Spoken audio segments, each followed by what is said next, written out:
اللهم صل وسلم وبارك عليه وعلى آله.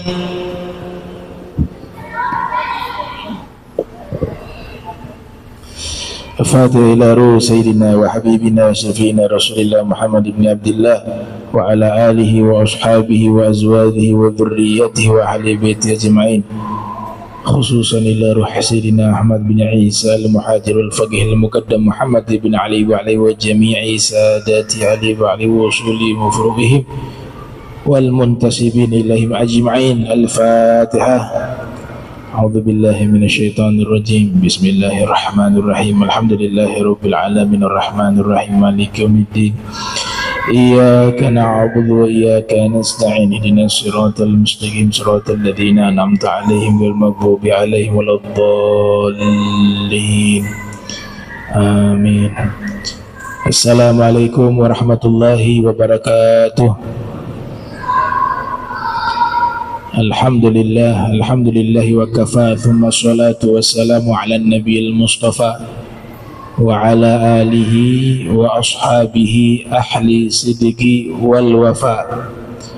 Amma ba'du, subhanak la ilma lana illa ma 'allamtana innaka antal alimul hakim. Rabbi israh li sadri wa yassir li amri wahlul 'uqdatan min lisani yafqahu qawli wasaddid lisani wahdi qalbi bihaqqi sayyidina Muhammadin sallallahu alaihi wa alihi wasallam.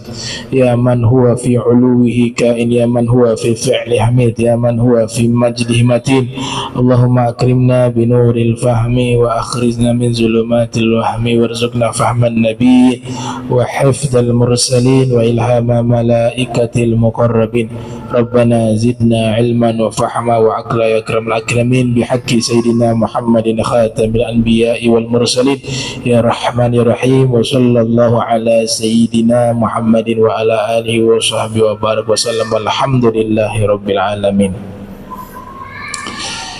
Alhamdulillah, puji syukur kehadirat Allah, salawat salam senantiasa tercurahkan kepada junjungan mulia Nabi tercinta Nabi Yuna Muhammad sallallahu alaihi wa alihi wasallam, beserta seluruh keluarga beliau, sahabat beliau, dan umat beliau yang senantiasa melaksanakan ajaran beliau hingga akhir masa nanti. Yang saya muliakan, saya hormati Imam Masjid Al-Muttaqin Aminun Jalbar, mata'anallahu ta'ala bituli hayati wa saddada khutah, wal Habib Alwi Albar, wal Habib Taufiq As-Sagaf, wal jami'il habaib, wa para asatiz hadirin hadirat yang insyaallah semuanya dirahmati Allah Subhanahu wa taala. Fadlu qiyamil lail. Kita sampai ke pembahasan keutamaan qiyamil lail. Makna qiyamil lail adalah melaksanakan solat sunnah di waktu malam. Itu disebut dengan qiyamul lail. Al-Habib Abdullah bin Alwi Al-Haddad di dalam kitab Risalatul Muawanah, beliau mengatakan, wa'alam anna man shalla ba'dal isya faqad qama minal lail. Ketahuilah sesungguhnya orang yang sholat setelah isya, maka sungguh dia telah menegakkan qiyamul lail. Berarti dari pernyataan Imamul Haddad kita bisa faham yang namanya qiyamul lail adalah seluruh ibadah, khususnya sholat yang dilakukan setelah isya. Maka sholatul awabin, kalau mengikuti definisi Imam Haddad, ba'dal maghrib, belum dikatakan qiyamul lail. Qiyamul lail adalah sholat sesudah isya. Sholat tarawih qiyamul lail,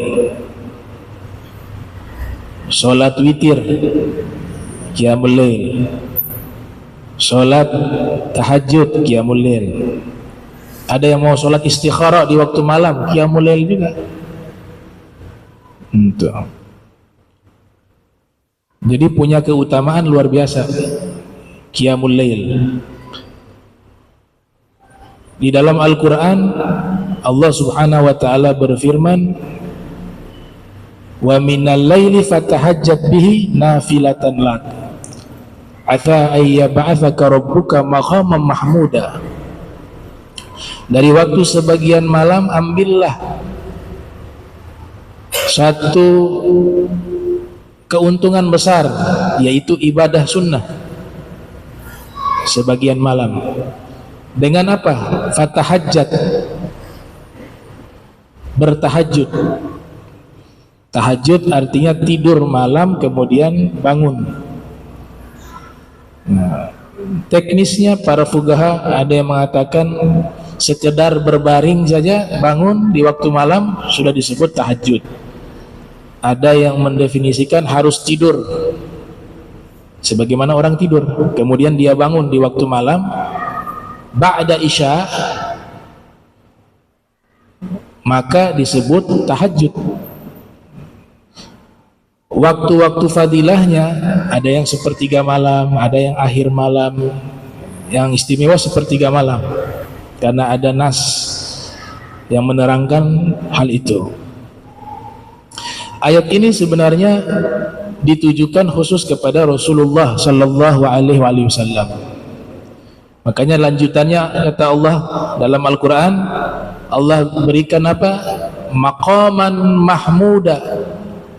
Maqama mahmuda, pangkat terpuji. Ditafsirkan oleh sebagian mufassirin adalah syafaat, syafaat Nabi sallallahu alaihi wasallam. Ada yang menafsirkan adalah pangkat istimewa di akhirat. Jadi semuanya secara khusus ini, pangkat ini hanya dimiliki Nabi Muhammad sallallahu alaihi wasallam. Tapi isyarat sholat tahajud juga ada di ayat yang lain, di surat yang berbeda, surat Al-Muzammil. Ya ayyuhal muzammil qummi laila illa qalila nisfahu aw inqushu minhu qalila aw zid alaihi warattilil qur'ana tartila inna sanulqi alaika qaulan tsaqila ila akhir ayat. Juga menerangkan keistimewaan sholat malam. Jadi memotivasi umat untuk menghidupkan malamnya dengan ibadah, terutama sholat. Makanya mazhab Hanafi itu menganggap aib besar kalau seorang muslim meninggalkan sholat witir tanpa sebab. Bagi mereka wajib sholat witir. Nah, selayaknya kita berusaha menjaga sholat tersebut, sholat witir. Kalau tidak bisa di akhir malam setelah tahajud, bisa mengerjakan sholat witir di akhir setelah tahajud, itu paling afdol. Tapi kalau tidak mampu, bisa setelah isya, setelah sholat sunnah ba'diyah, kemudian isya. Yang tidak bisa, 2 sholat witir dalam satu malam, sebab sudah dibatasi oleh Nabi Muhammad sallallahu alaihi wasallam, la witran fi lailah. Tidak ada 2 sholat witir dalam satu malam, gak boleh dilawan. Nah, para fuqaha gak ada yang melawan. Kalau Nabi sudah mengatakan jelas seperti itu, gak ada istihad. Istihad para imam itu dalam masalah yang tidak ada keterangannya, atau ada keterangan tapi multi tafsir. Tapi kalau sudah lafzun sharih, pernyataan Nabi sudah sangat jelas, maka la ijtihada biwujudin nusus. Tidak boleh beristihad jika sudah ada keterangan dari Allah di dalam Al-Quran atau dari hadis Rasul sallallahu alaihi wasallam. Jadi maqaman mahmuda khusus untuk Rasul. Ada kelompok yang menyimpang mengatakan maqaman mahmuda itu adalah satu kursi yang bersebelahan dengan arsnya Nabi, arsnya Allah. Jadi Nabi punya kursi, di sampingnya Allah duduk juga, di sampingnya Nabi Muhammad SAW. Ini satu riwayat mujassimah dari kelompok yang memfisikkan Allah seperti makhluk. Jadi itu tafsiran yang tidak benar. Bagaimana duduk, Allah duduk juga di samping. Masalahnya di Allahnya ini diserupakan seperti manusia duduk. Nanti ada riwayat tambahan, kakinya di atas kursi. Kalau Allah bergesek, ada suara pantat sebagaimana bergeseknya duduk di atas tempat duduk. Subhanallah amma yasifun. Maha suci Allah dari apa yang mereka sifati. Nah, riwayat itu tidak benar, riwayat batilah. Keistimewaan Qiyamul Lail juga disebut di dalam hadis dengan riwayat yang sangat banyak. Di antaranya dalam riwayat Al-Imam Tirmidzi yang lahir tahun 209 Hijriah, wafat 279 Hijriah, di dalam sunannya, alaikum bi qiyamil lail, kata Nabi, hendaklah kalian sholat malam, mendirikan ibadah di waktu malam, qiyamil lail. Riwayat yang lain mengatakan walau rakaatain, walaupun hanya 2 rakaat. Dalam naskah lainnya menyebutkan walau rakaatan, walaupun 1 rakaat. Nah, ibadah yang paling sedikit 1 rakaat sholat witir. Akan tetapi ulama mengatakan mayoritas jangan biasakan sholat semacam itu, paling sedikit 2. Itu sudah dijadikan amalan rutin dari sejak zaman dahulu sampai hari ini. Riwayat yang lain mengatakan walaupun kita membaca surat yang pendek, hanya Fatihah saja, yang penting ada sholat di waktu malam. Seperti orang memeras susu, kata Rasulullah SAW, sebentar, sesaat. Nah, nanti waktu berjalan kita sudah nyaman dengan sholat itu, baru tambah lagi sedikit begitu, agak lama sedikit. Tapi untuk pemula, mulai dengan yang mudah dulu, karena sifat bosan itu sangat cepat masuk di hati orang yang baru mulai ibadah, tahu-tahu sudah dikasih ibadah yang sangat banyak. Innallaha la yamullu hatta tamullu hatta tamallu, atau kama qala Nabi sallallahu alaihi wasallam. Allah tidak pernah bosan, tapi Allah takut kalian yang bosan dalam masalah ibadah. Alaikum bi qiyamil lail fa innahu da'bu shalihin qablakum. Hendaklah kalian qiyamul lail, sesungguhnya itu kebiasaan orang-orang soleh sebelum kalian. Dijelaskan oleh para ahli hadis, kebiasaan seluruh para nabi, semua para nabi sholat malam, mulai dari Nabi Adam hingga Nabi kita Muhammad sallallahu alaihi wasallam. Semua para aulia sholat malam, semua kaum sholihin sholat malam. Itu arti da'bus sholihin, kebiasaan orang-orang soleh. Wa inna qiyamal lail, sesungguhnya ibadah malam itu, sholat malam itu, kata Nabi, gurbatun illallah, sebagai bentuk ibadah yang mendekatkan seorang hamba kepada Allah. Wa manhatun anil ithim, penghapus dosa. Wa takfirun lisayyi'at, mengkafarat kesalahan-kesalahan. Wa matradatun lida'anil jasad, dan menolak penyakit dari tubuh. Sehat, orang yang ahli tahajud sehat insyaallah. Pentingnya sholat malam atau qiyamul lail bahkan menjadi wasiat malaikat Jibril. Malaikat Jibril berikan wasiat. Di dalam riwayat Al-Imam Al-Hakim yang lahir tahun 321 Hijriah, wafat 405 Hijriah, di dalam kitab Al-Mustadrak, kata malaikat Jibril, ish ma syi'ta fa innaka mayyit. Silakan kalian hidup sesuka hati kalian di bumi ini, tapi ingat, satu saat kalian akan menjadi mayat. Satu saat kalian akan pasti menjadi mayyit. Wa ahbib man ahbabta fa innaka mafariquh. Silakan cintailah siapapun yang kalian cinta di dunia ini, tapi ingat, sesungguhnya satu saat kalian akan berpisah dengannya, dengan kematian. Wa'amal ma syi'ta fa innaka maziyun bih. Silakan beramal sesuka hati kalian di dunia ini. Yang mau beramal soleh silakan, yang tidak mau beramal soleh silakan, kata Allah, kata malaikat Jibril ya. Sama dalam Al-Quran juga Allah nyatakan demikian. In ahsantum ahsantum li anfusikum. In ahsantum li anfusikum. Jika kalian berbuat baik, yaitu kebaikan untuk kalian.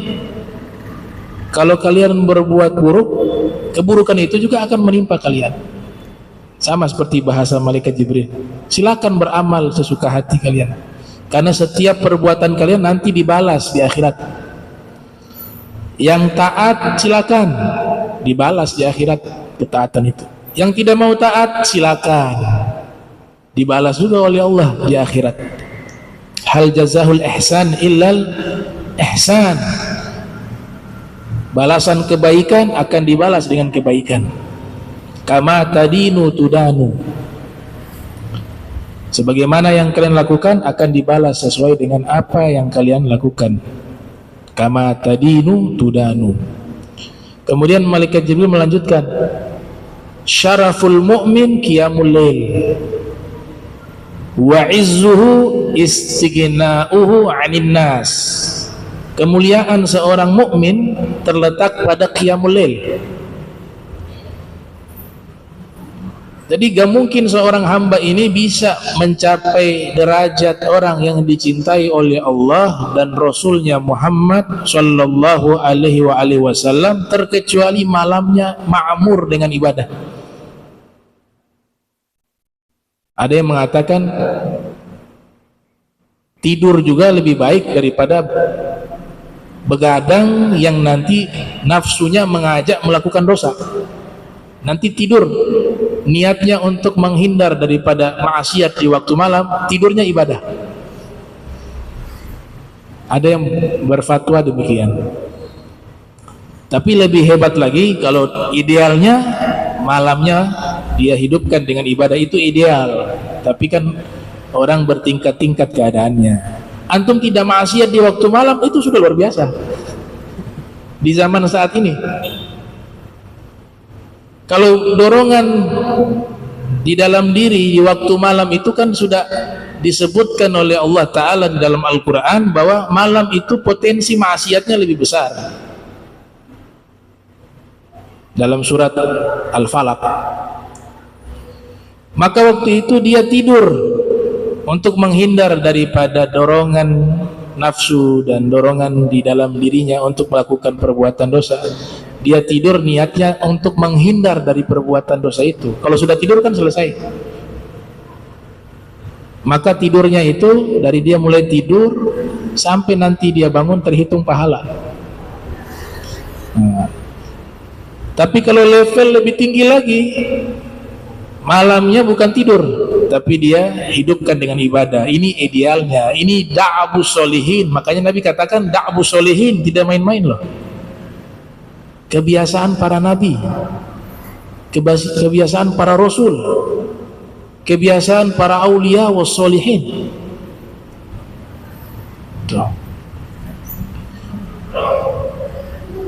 Kemudian malaikat Jibril mengatakan kemuliaan seorang mukmin, tadi ke syaraful mukmin, kemuliaan orang beriman adalah dengan qiyamul lail, dan keagungan seorang mukmin, izzah, kewibawaan seorang mukmin, istighnahu 'anin nas, tidak meminta-minta kepada manusia.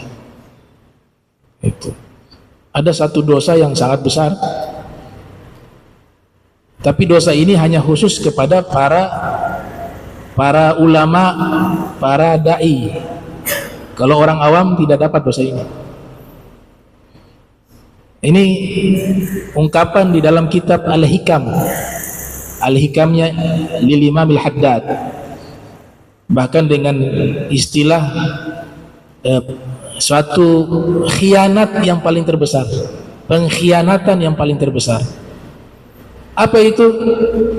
Ketika ada seseorang dianggap sebagai tokoh agama, dianggap sebagai guru, dianggap sebagai dai, orang-orang awam dari golongan kaum muslimin ingin mengenal agamanya, datang kepadanya untuk mencari akhirat kepadanya, sedangkan dia sendiri melirik harta mereka untuk mencari dunia. Itu kata Imam Haddad dosa yang paling terbesar, khusus kepada orang-orang yang diberikan label sebagai tokoh agama. Nah, qiyamul lail ini tidak mudah, ikhwanul muslimin.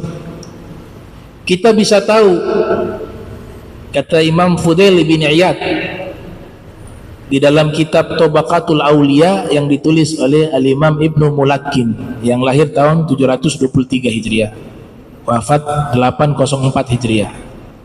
Kitab tentang biografi para sufi, para aulia.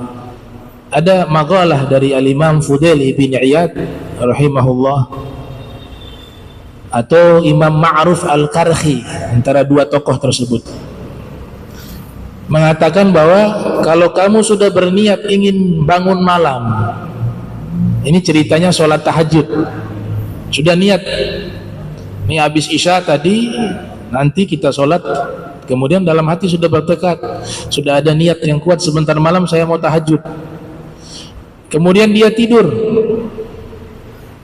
ternyata bangunnya sudah lewat waktu malam, sudah masuk azan subuh.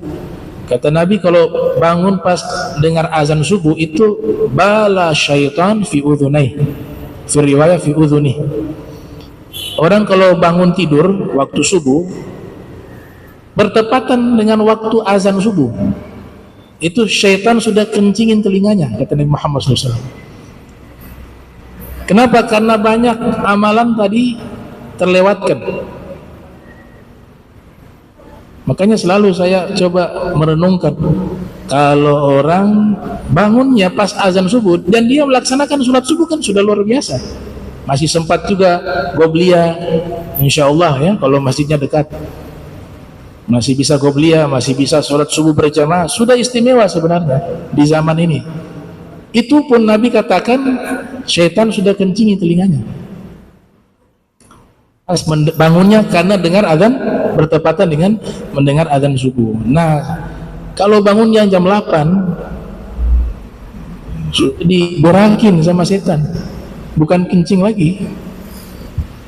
Dan Al-Imam Ibn Hajar Al-Haytami mengatakan bahwa kencingnya ini bukan bahasa kiasan, benar-benar dikencingi syaitan. Makanya ada sunnah wudu, telinga ini paling banyak dikenai air, khawatir sisa najis kencingnya syaitan masih tertinggal. Itu. Nah, Imam Fudail bin Iyad atau Ma'ruf Al-Karhi mengatakan, siapa yang sudah niat ingin bangun malam sholat tahajud, ternyata dia bangunnya itu sudah subuh, maka ketahuilah dosa-dosamu itu yang menghalangi dirimu untuk bisa bangun sholat tahajud. Berarti amalan apa yang paling bagus waktu itu? Minta maaf kepada Allah. Mungkin masih ada dosa yang belum terampuni, atau mungkin kita lupa meminta maaf kepada Allah. Itu. Tapi kalau antum bisa bangun, alhamdulillah, hari itu memang dosa sudah diampuni oleh Allah. Tapi kalau sudah niat bertekad untuk tahajud, gagal terus setiap hari, muhasabah diri, masih banyak dosa yang menghalangi diri saya. Saya harus minta maaf kepada Allah dan harus memperbaiki diri saya. Itu sholat tahajud loh. Bagaimana yang setiap 2 hari meninggalkan 5 waktu? Ini bicaranya sholat tahajud.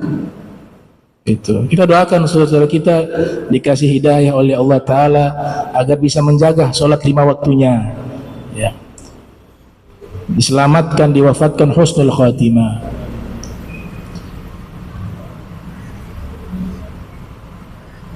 Maka Qiyamul Lail ini luar biasa.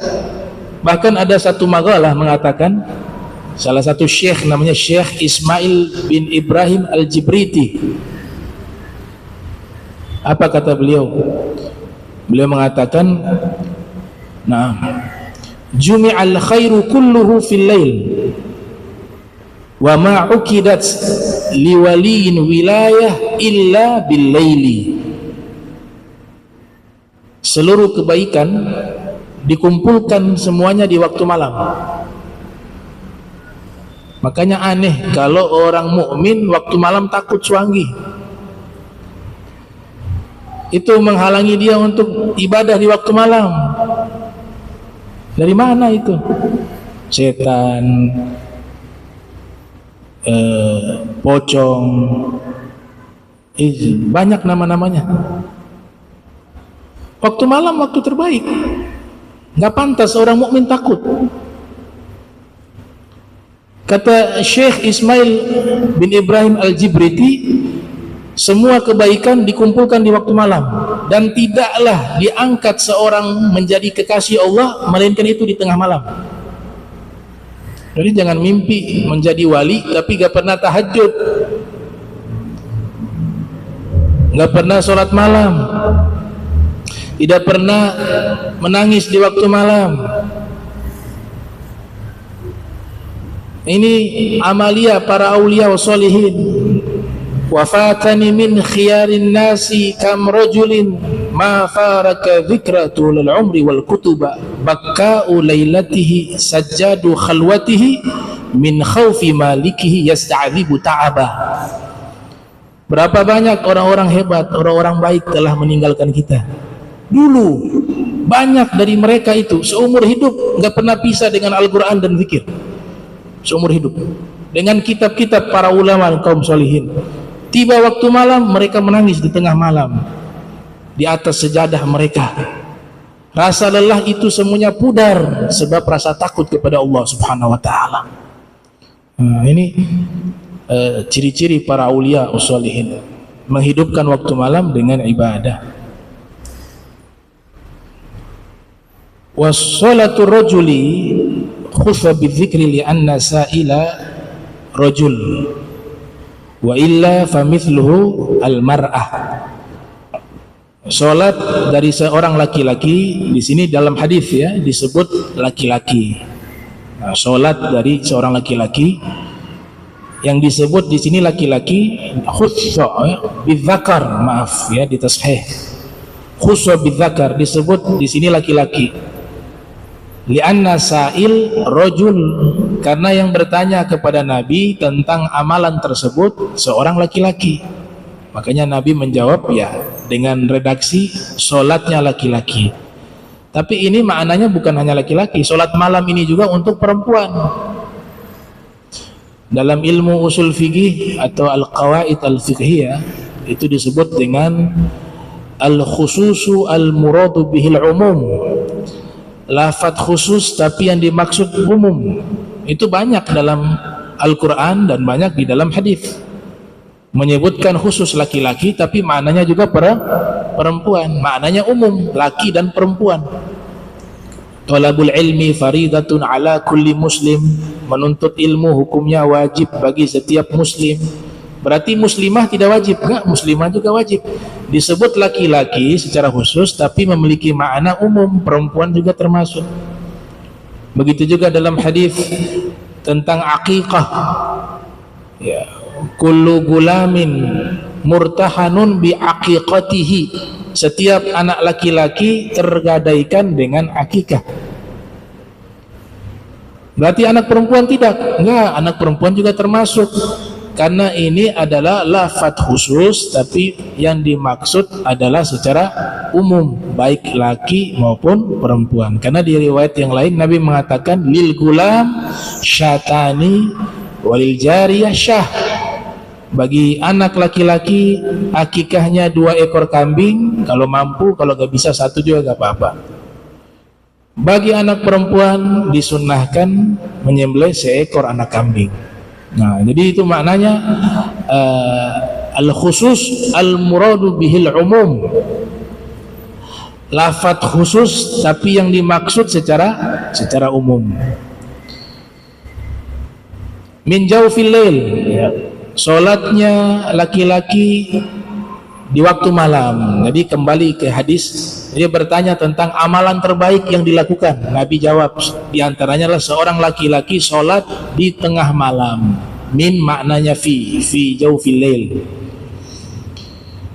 Kemudian dikutip ayat, kemudian dia membaca ayat Al-Quran surat As-Sajdah, tatajafa junubuhum anil madaji' yad'una rabbahum khaufan wa tama'a wa mimma razaqnahum yunfiqun. Lambung-lambung mereka jauh dari tempat tidur. Imam Ghazali dalam Bidayatul Hidayah mentakwilkan atau menafsirkan itu salat bainal isya'ain, bainal maghrib wal isya', masuk di ayat ini juga. Itu salat awabin. Tapi kebanyakan mufassirun mengatakan ini maknanya salat tahajud. Ada juga yang mengartikan semua salat di waktu malam masuk di ayat ini. Lambung-lambung mereka jauh dari tempat tidur. Tatajafa junubuhum 'anil madaji' yad'una, maknanya ya'buduna, mereka sambil beribadah atau berdoa rabbahum, kepada pencipta mereka, khaufa, takut. Jadi sudah sholat tahajud tapi kita hadirkan rasa takut kepada Allah, wa tama'an, dan punya ambisi dan harapan fi rahmatihi. Tamak, tama'an ini tamak, rakus mencari rahmatnya Allah di waktu malam. Wa mimma razaqnahum yunfikun, dan dari sebagian harta yang kami rizkikan pada mereka, mereka menginfakkan. Fala ta'lamu nafsun ma ukhfiya lahum min qurrati a'yun jazaa'an bima kanu ya'malun. Maka diberikan apa? Diberikan hadiah oleh Allah, yaitu satu jiwa pun tidak ada yang mengetahui apa yang disembunyikan oleh Allah bagi mereka yang menghidupkan waktu malam dengan ibadah, dari penyejuk mata, rasa bahagia. Jazaa'an bima kanu ya'malun, sebagai balasan atas apa-apa yang dahulu mereka kerjakan. Ulama mengartikan luar biasa ayat ini. Makna satu jiwa pun tidak mengetahui balasan yang Allah berikan kepada mereka yang menghidupkan ibadah malam tersebut. Apa keterangan para ulama? Yaitu malaikat dan siapapun itu makhluk tidak mengetahui begitu besarnya kebaikan dan pahala yang Allah berikan kepada orang yang selalu menghidupkan ibadah di waktu malam. Saking besarnya itu maknanya disembunyikan. Asbabun nuzul ayat ini secara khusus Allah turunkan kepada Al-Imam Ali karramallahu wajha dan Sayyidah Fatimah Az-Zahra alaiha salam.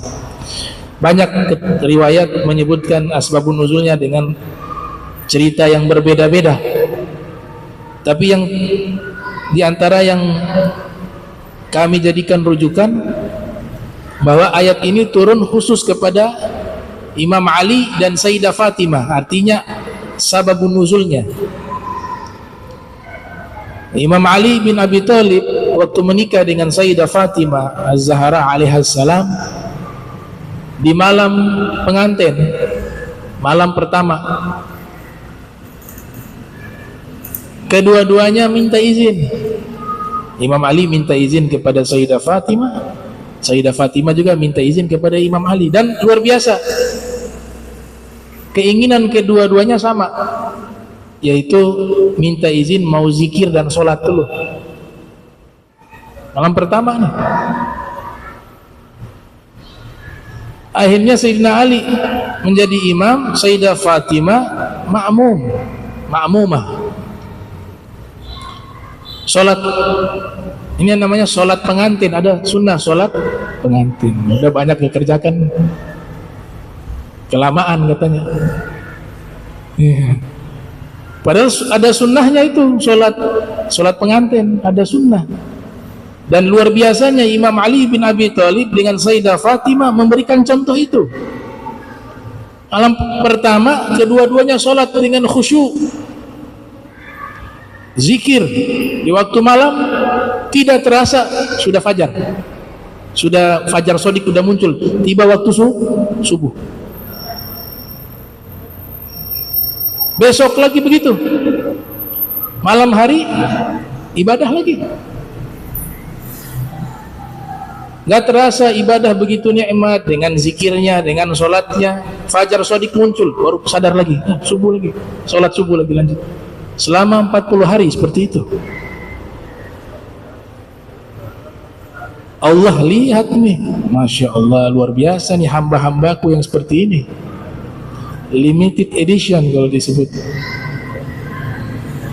Turunlah ayat kepada Nabi Muhammad sallallahu alaihi wasallam, tatajafa junubuhum 'anil madaji' yad'una rabbahum khaufa wa tama'a wa mimma razaqnahum yunfiqun.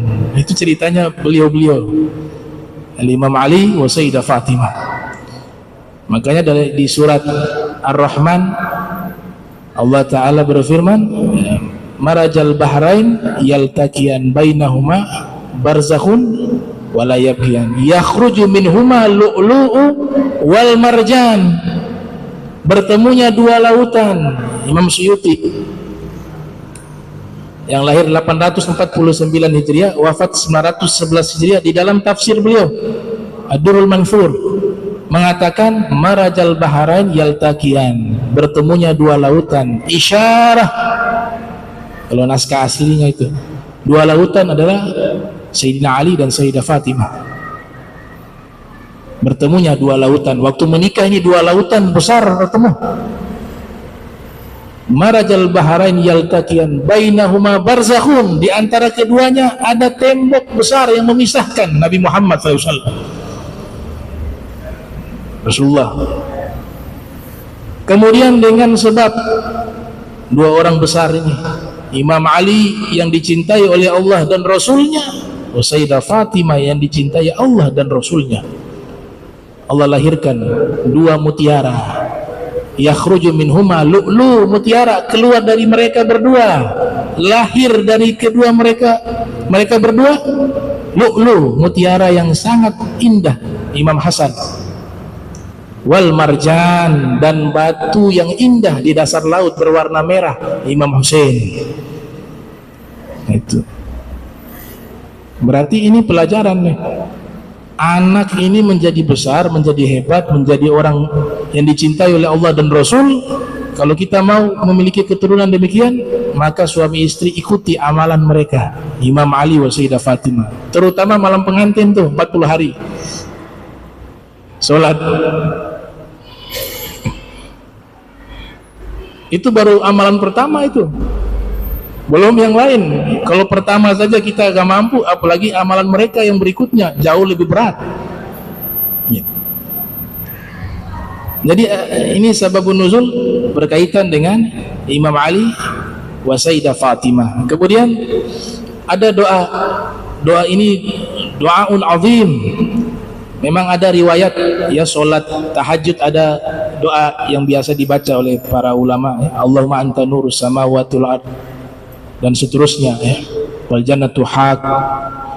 Tapi ada doa, kita bebas membaca doa-doa apapun ya, selain yang tadi diriwayatkan, yaitu ada doa diijazahkan oleh Imam Ja'far Shadiq bin Muhammad Al-Baqir. Ini doa syamil wa kamil, mencakup semua kebaikan. Kalau kita baca di waktu malam, memang waktu mustajab. Apa doa itu? Allahumma inni as'aluka sihhatan fit taqwa wa tula umrin fi husni amal wa rizqan wasi'an la tu'adzibni alaih. Yang artinya, ya Allah, aku meminta padamu kebenaran di dalam takwa, panjang umur di dalam baiknya amal, rizki yang luas yang engkau tidak mengazabku dengan sebab rizki tersebut. Itu doa luar biasa tuh, muatannya luar biasa. Dinisbahkan doa ini sering diijazahkan dan dibaca oleh Al-Imam Ja'far Shadiq bin Muhammad Al-Baqir yang lahir tahun 83 Hijriah, wafat 148 Hijriah. Imamul A'immah, beliau adalah imam dari semua imam yang ada. Kalau 4 mazhab itu sanadnya kembali ke Imam Ja'far Shadiq. Imam Abu Hanifah, Imam Malik, Imam Syafi'i, Imam Ahmad bin Hanbal, semua mereka sanadnya kembali kepada Imam Ja'far Shadiq. Yang ketemu langsung dua imam, ketemu langsung, belajar secara langsung, Imam Abu Hanifah dan Imam Malik.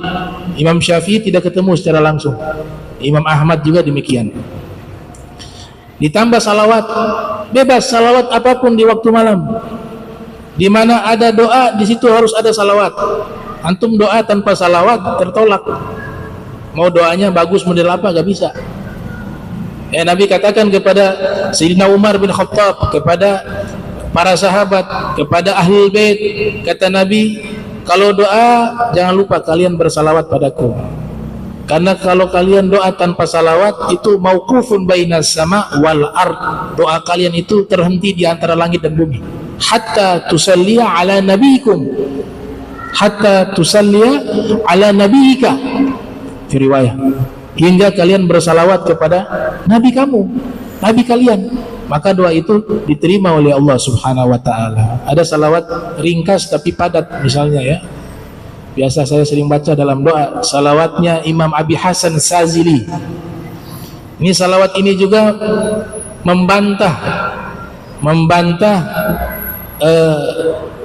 orang-orang yang mengatakan bahwa riwayat Nabi berasal dari cahaya itu riwayat palsu.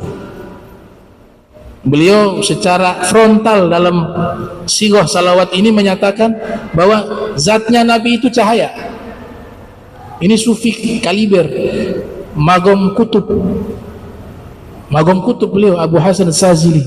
Itu ulama-ulama Mesir saat ini di zaman kita, ulama Azhar, Syekh Ali Jum'ah, kemudian dokter Syekh Yusri, kemudian juga kafir minal ulama di Mesir, di Maghrib, banyak mengikuti tarekat beliau, namanya tarekat Saziliyah As-Siddiqiyah, nisbat kepada Sayyid Muhammad bin Siddiq Al-Gummari, Sayyid Abdullah Al-Gummari dan saudara-saudara beliau.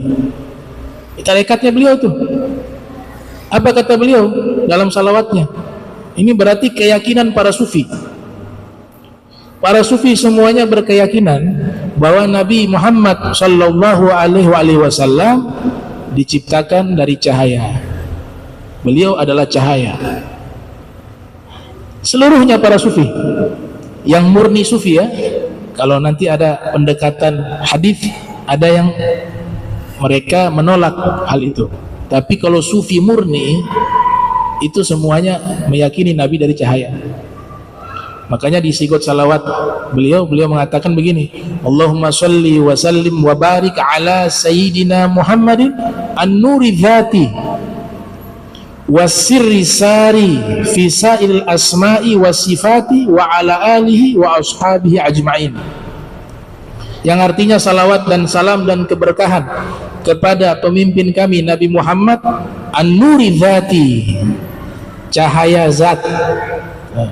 Sudah selesai. Kalau sudah dikatakan cahaya zat, berarti zatianya Nabi ini cahaya. Wasirri sari, dan rahasia Allah terbesar yang berjalan di alam semesta ini, itu Nabi Muhammad SAW. Kalau ada pertanyaan, rahasia terbesarnya Allah, ilmu terbesarnya Allah, penciptaan terbesarnya Allah adalah Nabi Muhammad SAW. Wasirru sari. Kata Ummi, ini golongan aqtab. Kita percaya ada derajat para wali ya. Kalau kita ahli sunnah wal jamaah percaya tuh wali-wali itu ada. Ada magom al-ghaus tinggi, ada aqtab, para wali-wali kutub.